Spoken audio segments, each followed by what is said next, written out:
Hi guys, Salima here. Today I'm showing you how to make my easy 5-ingredient empanada dough.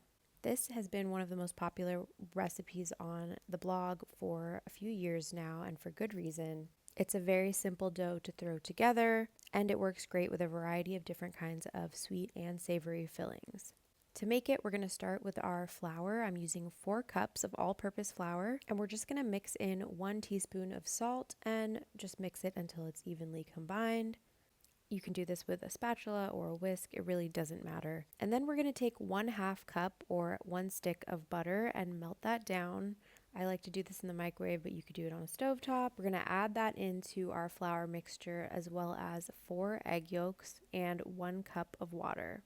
And that's it for our ingredients. The next step is just to knead this until it forms a dough. So I like to use my hands. I really don't think it works as well with a spatula. So just wash your hands really well and get in there mixing it together until it begins to form a ball of dough. Your hands are going to get pretty coated with that sticky flour, egg, butter mixture, but just keep kneading. I promise it's all going to form together eventually.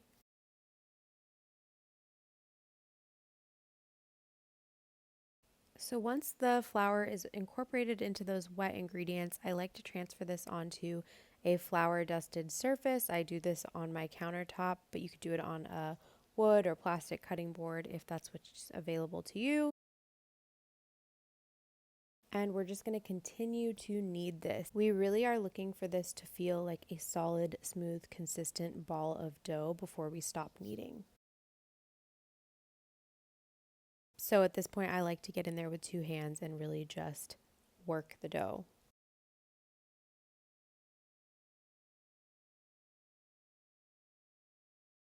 And you'll notice it becomes much less sticky, and all of that extra dough on your hands will just incorporate evenly into this ball. And once it looks a little something like this, we're going to transfer it into a clean bowl, cover it with plastic wrap or a clean kitchen towel, and refrigerate for 30 minutes.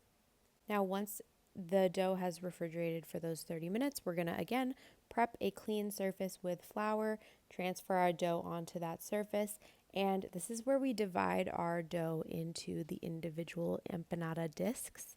So it's really up to you how many you want to form. I recommend doing either 16 or 32. And you can get this amount of discs by, equally dividing the dough into half and then into quarters and then into eighths and then sixteenths, and if you want to go for 32, once again into 32. The main difference is just the size of your empanadas. So if you want a larger empanada, I'd go with 16, and if you want smaller empanadas, go with 32.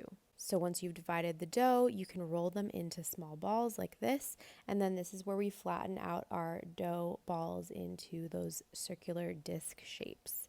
I'm showing you here how I like to do this with my hands, but you could also use a rolling pin. Honestly, both methods work really well with this dough, so feel free to use what you have.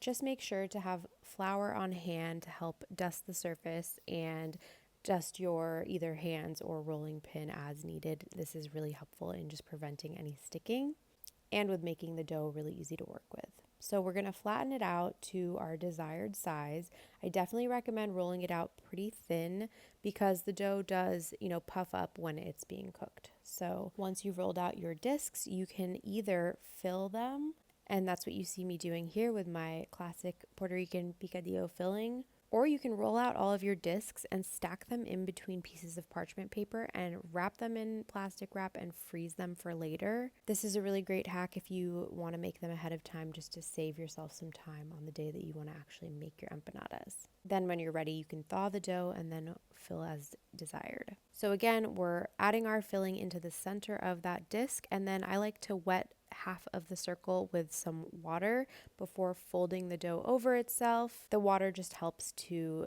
keep the dough sticking together while cooking. This is especially helpful when frying, just to prevent any of that filling from seeping out into the oil and creating a mess. And then you'll just seal your empanadas. You can do so with your hands in this kind of traditional method, or if you want an easier technique, you could use a fork like I'm doing here. Both work great and result in really beautiful empanadas, so feel free to do what is easiest for you. And that is really all there is to it. From here, you can bake or fry. I like to fry them for certain fillings, like the picadillo filling, I really like fried. But for other fillings, like my apple empanada recipe, I like to bake them. So it's just up to you what you prefer. For frying, you'll just fry in hot oil until they're golden brown like that. Or for baking, you'll brush with an egg wash and bake at 400 degrees for about 20 to 30 minutes or until golden brown and flaky. Definitely go check out the blog post for all kinds of ideas on easy filling recipes, and I will catch you next time. Thanks for watching.